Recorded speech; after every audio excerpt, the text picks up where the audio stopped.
Next thing, we're going to continue to expound on entropy and actually look at the energy changes that occur in solution formation. So when you have two components that you're going to see if they make a solution, the first thing you have to do is you need to separate the solute into its particles, so that you need to break those apart.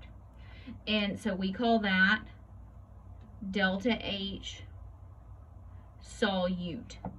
Again, we're getting into a little bit of thermodynamics. Now, this becomes, we're having to break apart intermolecular forces. When you're breaking apart forces or having to overcome forces, that is always endothermic. So delta H would always be positive. So endothermic, delta H positive. Because energy is required to overcome or break, if you will, forces that are holding them together. Next, you have to do the same thing with the solvent. You got to break them apart so that there's room in between them for the solute particles to hang out. So we call this delta H solvent. Again, we're separating, so that's also going to be endothermic. So it's going to have a positive delta H value because energy is required to overcome the forces that are among these particles. So same thing. If you do it to the solute, you have to do it to the solvent. Now, when you mix them together, you get something that is called delta H of the mixture. You can call it, I think you can probably call it, no, this is what happens when you mix them together. So when they mix together, this is always exothermic. So you're going to have a negative delta H. And so energy is always released when these particles interact with each other, because you're going to be forming new intermolecular forces. And when you form bonds or have forces, energy is released. So it becomes more stable. So what does that look like? So the enthalpy is delta H, remember, of the solution is where you add it all up. So this is just kind of like a Hess's law thing.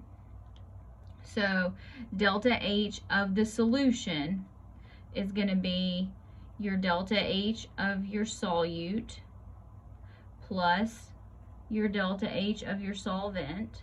So these are going to be positive, and then you're going to also add delta H of the mixture, and that's going to be negative. So when you do that, three things could happen. If it is fairly close to zero, then the process is driven by entropy.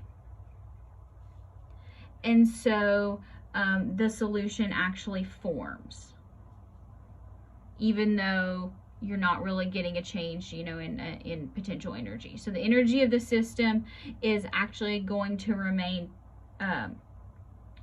remains constant, or fairly constant, because it may not be exactly zero. It might be a little bit over or not.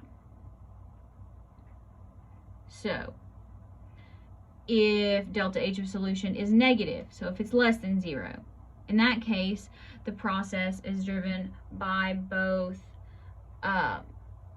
lower energy as well as entropy. So the solution is definitely going to form because it's got two things that are driving it. And in this case, energy is actually going to be released from the system.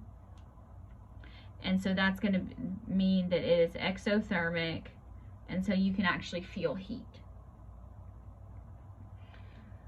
Now, if delta H of the solution is positive, meaning more positive than close to zero, then the tendency towards greater entropy may drive the solution of formation, as long as delta H of solution is not too terribly positive.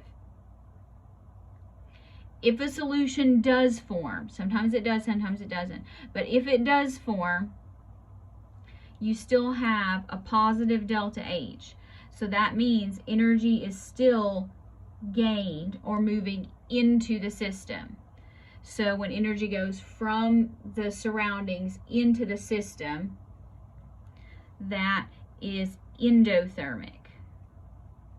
So heat and energy are going into the system, versus up here, when you have a negative delta H, then energy is being released, so it's exothermic.